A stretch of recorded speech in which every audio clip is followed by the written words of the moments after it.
आगामी 26 फरवरी से शुरू होने जा रहे बजट सत्र के लिए तैयारियां शुरू हो गई हैं। इसी क्रम में विधानसभा अध्यक्ष ऋतु खंडूरी भूषण की अध्यक्षता में बैठक हुई, जिसमें सत्र के दौरान सुरक्षा व्यवस्था, ट्रैफिक, बिजली, पेयजल समेत तमाम मुद्दों पर चर्चा भी हुई। साथ ही विधानसभा अध्यक्ष ने सत्र के दौरान सुरक्षा व्यवस्था चाक चौबंद रखने के निर्देश दिए। इस दौरान बैठक में मुख्य सचिव राधा रतूड़ी समेत शासन के तमाम उच्च अधिकारी मौजूद रहे। तो आपको बता दें कि विधानसभा का सत्र होना है, जिसको लेकर तमाम तैयारियां परखी हैं विधानसभा अध्यक्ष रितु खंडूरी ने, और इस दौरान अधिकारियों के साथ एक बैठक भी की है। बैठक में मुख्य सचिव भी मौजूद रही और साथ ही तमाम अधिकारी भी मौजूद रहे। सुरक्षा व्यवस्था के साथ साथ ट्रैफिक, बिजली, पेयजल संबंधित सभी विषयों को लेकर उन्होंने बातचीत की।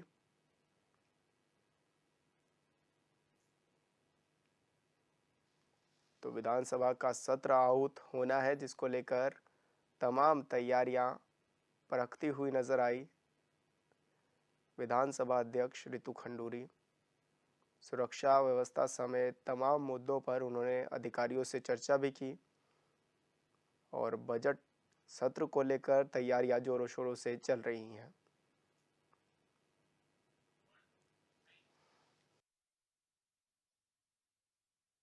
देखिए, सुरक्षा की बैठक होती है, इसमें हम लोग ये देखते हैं और प्रयास करते हैं कि किस तरह से विधानसभा हमारा सत्र चल रहा है वो सुचारू रूप से चले, ढंग से चले। हमारे जनता को भी दिक्कत ना हो, हम लोगों को भी दिक्कत ना हो, सब अच्छे से सत्र चले, सौहार्दपूर्ण वातावरण में सत्र चले। तो तैयारी, चाहे पानी हो, बिजली हो, लॉ एंड ऑर्डर हो, किस तरह से चीज़ें व्यवस्थित रहें। तो बजट सत्र होना है, जिसके लिए तमाम तैयारियां जोरों शोरों पर चल रही हैं और ऐसे में विधानसभा अध्यक्ष ऋतु खंडूरी ने व्यवस्थाओं को चाक चौबंद करने के निर्देश दिए हैं और अधिकारियों के साथ बैठक भी की है।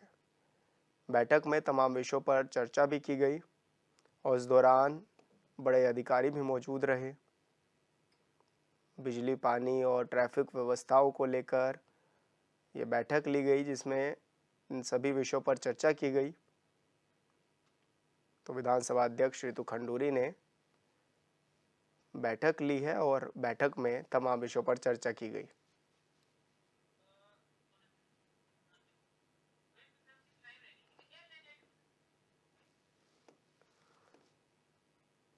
तो बजट सत्र होना है, जिसकी तैयारियां जोरों शोरों पर चलती हुई दिखाई दे रही है और ब्यूरो चीफ रोहित विक्रम सिंह हमारे साथ जुड़ गए हैं। रोहित, किस तरह की तैयारियां हैं? और जैसा कि हमने देखा कि विधानसभा अध्यक्ष जो है वो लगातार व्यवस्थाओं की जानकारी लेती हुई नजर आ रही है। देखिए विशाल, यही नहीं, अगर हम विधानसभा की हम बात करें तो विधानसभा अध्यक्ष का प्रोटोकॉल ऐसा रहता है कि विधानसभा की पूरी बागडोर उनके हाथ में होती है और जी। उसी के दृष्टिगत ऋतु भूषण खंडूरी ने तमाम व्यवस्थाओं का जायजा लिया है। सत्र के दौरान कहाँ भोजन की व्यवस्था रहेगी, सुरक्षा व्यवस्था कहाँ कहाँ रहेगी, और अंदर की सिक्योरिटी में क्या कुछ रहेगा, मार्शल्स कहाँ कहाँ रहेंगे, कैसी इनकी ड्यूटीज़ निर्धारित की जाएगी, इन्हीं तमाम चीज़ों को लेकर जो विधानसभा सचिवालय के तमाम अधिकारी गण हैं उनके साथ विधानसभा अध्यक्ष ऋतु खंडूरी ने बैठक की। बैठक में तमाम चीज़ों को लेकर दिशा निर्देश दिए गए और उसके साथ ही मुख्य सचिव भी इस दौरान पहुंची हुई थी। उन्होंने भी तमाम व्यवस्थाओं का जायजा लिया और विधानसभा परिसर के बाहर जिलाधिकारी सोनिका ने भी व्यवस्थाओं का जायज़ा लिया है कि विधानसभा जब सत्र आहूत होगा, जब चलेगा, उस दौरान जो है व्यवस्थाएं किस तरह रहेंगी, आम जनमानस को कोई दिक्कत ना हो, इसके दृष्टिगत जो है कैसे कैसे रूट को डाइवर्ट किया जाएगा, इन तमाम चीज़ों को लेकर आज फोकस किया गया है। जहाँ तक विधानसभा सचिवालय की अगर बात करें तो अब तक चूँकि प्रश्नकाल भी होगा, कार्यस्थगन भी होगा, शून्यकाल भी होगा, तो इस बार करीब 300 प्रश्न जो है विधायकों के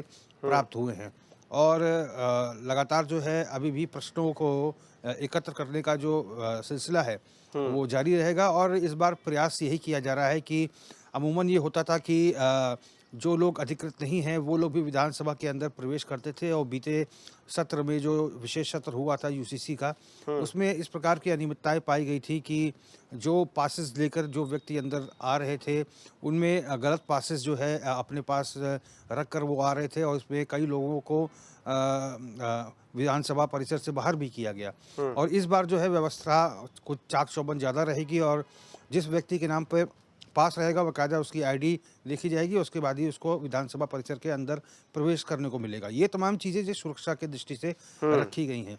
और इसके दौरान जब विधानसभा का सत्र रहेगा, चूँकि तमाम चीज़ें उस दौरान रहेंगी, किस तरह से अगर कोई विधायक प्रदर्शन करता है या कुछ सांकेतिक प्रदर्शन, कई बार ऐसा होता है कि कभी महंगाई के विरोध में या फिर अन्य मसलों के विरोध में, गन्ना किसानों के भुगतान के विरोध में, कभी कभार ऐसा होता है कि जो विधायकगण हैं वो ट्रैक्टर लेकर अंदर चले आते हैं। तो इस प्रकार की तमाम विरोध प्रदर्शन पे किस तरह से अंकुश लगाना है और विधानसभा की गरिमा को बनाए रखना है, इन तमाम चीज़ों को लेकर रितु खंडूरी ने अधिकारियों को दिशा निर्देश दिए हैं और उसको कड़ाई से अनुपालन करने की बात कही गई है।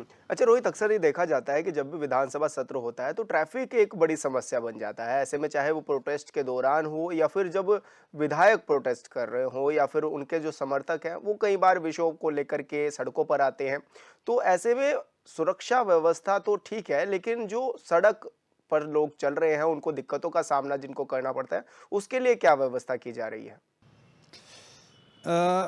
देखिए, धरना प्रदर्शन और जो विरोध प्रदर्शन वगैरह है जो इस प्रकार अमूमन विधानसभा सत्र के दौरान रहते हैं, उनके लिए अतिरिक्त पुलिस फोर्स जो है उसकी व्यवस्था करने के निर्देश दिए गए हैं। चूँकि सचिवालय और आईएसबीटी से फिर सहारनपुर जाने का ये चौराहा जो है ये एक प्रकार से प्रमुख चौराहा है शहर का। और चूँकि जब सत्र होता है और बैरिकेडिंग लगती हैं तो इससे आम जनमानस को बहुत दिक्कतें आती हैं जी। और इसीलिए अतिरिक्त पुलिस फोर्स लगाई गई है, ताकि वैकल्पिक मार्गों को भी बताया गया है कि यदि कोई वैकल्पिक मार्ग हो जहां से आम जनता अपने वाहन को लेकर निकल सकती है तो वहां पर भी उसकी व्यवस्था की जाए, ताकि जनता को दिक्कत ना हो। और डाइवर्जन की जगह जगह जो है वो पैम्पलेट वगैरह जो है वो लगाए जाएं, ताकि लोग जो है आसानी से जिनको जहां जाना वो पहुंच सकें। हालांकि ऐसा नहीं है कि पूरा का पूरा क्षेत्र प्रतिबंधित हो जाता है, यातायात चलता है, लेकिन ऐसे में तमाम चीज़ों को समन्वय और सामंजस्य बनाकर करने की आवश्यकता होती है, जिसको लेकर जिला प्रशासन जो है इसकी बागडोर संभाले हुए है। और प्रयास यही हो रहा है कि जो 5 दिन का सत्र है इसमें किसी तरह से जनता को खासी दिक्कतों का सामना ना करने, इसको लेकर जो है जो ट्रैफिक प्लान है उस पर काम किया जा रहा है। अच्छा रोहित, बजट सत्र क्योंकि हो रहा है आउट, और इस बार कहा भी जा रहा है जैसे कि राज्य सरकार ने कहा है कि सबसे बड़ा बजट हम लोग लाएंगे, तो क्या कुछ हो सकता है और कितना खास ये बजट उत्तराखंड के लिहाज से हो सकता है?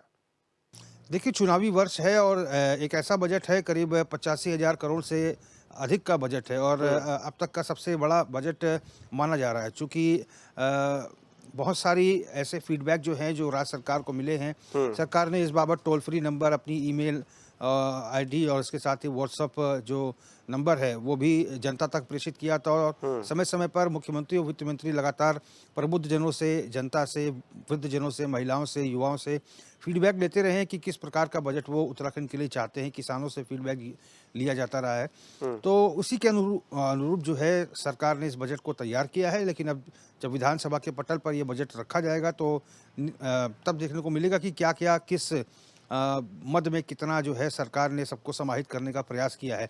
लेकिन चुनावी वर्ष में इतना तो अंदाज़ा लगाया जा सकता है कि ये बजट जो है एक लोक कल्याणकारी, सबको समाहित करने वाला, सबको खुश करने वाला बजट हो सकता है। बिल्कुल रोहित, बहुत बहुत शुक्रिया आपका हमारे साथ जुड़ने के लिए और दर्शकों तक जानकारी साझा करने के लिए।